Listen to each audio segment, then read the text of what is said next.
안녕하세요. 주식 포트폴리오 연구소입니다. 오늘은 S&P와 다우존스 지수를 제공하는 기업인 S&P 글로벌에 대해서 알아보도록 하겠습니다. 먼저 회사의 역사를 보면 S&P 글로벌의 설립자인 매크로와 힐은 자신들이 각각 운영해오던 출판사를 1909년 매크로힐 북 컴퍼니로 통합하게 되고 1917년에는 서적외의 나머지 부분들을 매크로힐 퍼블리싱 컴퍼니로 통합하게 됩니다. 그리고 1964년 북컴퍼니와 퍼블리싱 컴퍼니가 합병하게 되고 1966년에는 신용평가 기관인 스탠다드 앤 푸어스를 인수하게 됩니다. 이후 맥그로일은 2016년 S&P 글로벌로 이름을 변경하면서 비로소 우리가 알고 있는 현재의 회사가 됩니다. S&P 글로벌의 현재 사업 부문은 크게 5가지로 나뉩니다. 첫 번째로 금융 데이터를 제공하는 마켓 인텔리전스 부문, 두 번째는 신용평가 사업을 하는 레이팅스 부문, 세 번째는 원자재 정보를 제공하는 커머디티 인사이트 부문, 네 번째는 모빌리티 관련 정보를 제공하는 모빌리티 부문, 마지막 다섯 번째는 S&P와 다우존스 지수를 제공하는 인덱스 부문입니다. 올해 1분기 성장률이 가장 높았던 부문은 신용평가 부문이었고 영업이익률도 가장 많이 개선되었습니다. 그리고 인덱스 부문의 영업이익률은 69.3%로 굉장히 높다는 걸 알 수 있습니다. 다음으로 부문별 매출 비중을 보면 금융데이터, 신용평가 부문이 각각 30%가량씩 차지하고 있고 원자재, 인덱스, 모빌리티 부문은 각각 10%대의 비중을 갖고 있습니다. 사업 부문을 모두 합쳐 올 1분기 매출은 전년 대비 10% 증가하였습니다. 이제 부문별로 나눠서 먼저 금융데이터 부문을 보겠습니다. 금융데이터 부문은 S&P 글로벌 마켓플라이스, S&P 캐피탈 IQ 프로 등의 플랫폼과 각종 시장 상황, 리스크, ESG에 대한 데이터 및 분석 보고서를 제공하는 부문입니다. 해당 부문의 매출은 전년 동기 대비 7% 증가하였으며 영업이익률은 0.7% 개선된 32.7%를 기록하였습니다. 두 번째 신용평가 부문을 보면 신용평가 부문은 각종 기업과 기관, 국가에 대한 신용등급을 부여하는 부문으로 이번 분기 매출이 전년 동기 대비 29%나 증가하면서 성장을 견인하였습니다. 특히 일반 기업과 금융기관에 대한 매출이 크게 늘었으며 영업이익률도 6.4% 개선된 64.7%를 기록하였습니다. 같은 기간 시장 점유율이 비슷한 무디스의 신용평가 부문 영업이익률이 57.1%를 기록한 것에 비해 더 높은 수치입니다. 세 번째 원자재 부문은 원자재에 대한 거래 서비스, 데이터 및 분석, 가치평가, 벤치마크 등을 제공하는 부문으로 이번 분기 매출은 전년 동기 대비 10% 증가하였으며 영업이익률 역시 1.1% 개선된 47.2%를 기록하였습니다. 네 번째 모빌리티 부문은 전기 자동차 동향, 미래 모빌리티 컨설팅, 마케팅, 차량 수요 및 공급 등의 데이터를 제공하는 부문으로 이번 분기 매출은 전년 동기 대비 8% 증가하였지만 영업이익률은 1% 악화된 38.1%를 기록하였습니다.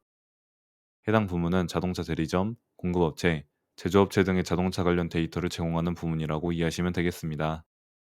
마지막 다섯 번째 인덱스 부문은 S&P 500, S&P 다우존스 지수 등 ETF와 같은 상품의 벤치마크 지수를 제공하는 부문으로 1분기 매출은 전년 동기 대비 14% 증가하였고 영업이익률은 1.1% 개선된 72.9%를 기록하였습니다.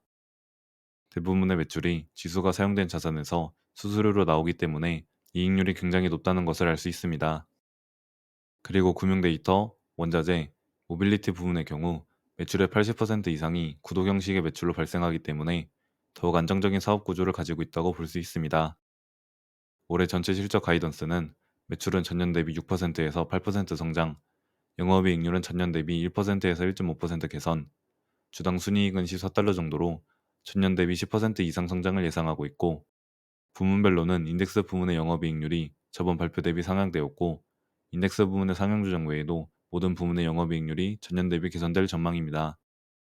다음으로 배당 관련 내용을 보면 현재 S&P 글로벌의 올해 예상 배당률은 0.85%이고 배당 내역을 보시다시피 배당금은 계속해서 인상되어 왔습니다.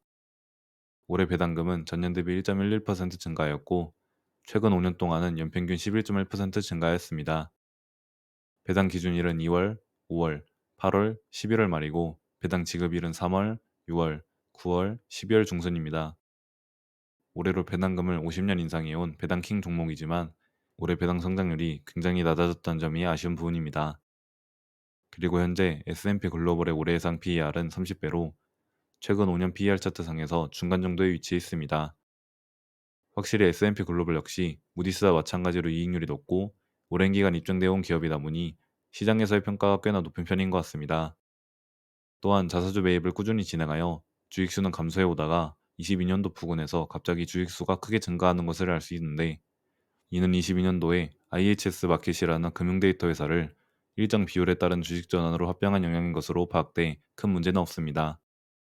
마지막으로 배당금 재투자를 감안한 과거 총 수익률을 S&P 500 ETF인 SPI와 비교해보면 연평균 수익률은 S&P 글로벌이 19.36%, SPI가 12.48%로 S&P 글로벌이 7% 정도 높고, 최대 낙폭은 S&P 글로벌이 35%, SPI가 24%로 최대 하락률은 S&P 글로벌이 11%가량 더 큽니다.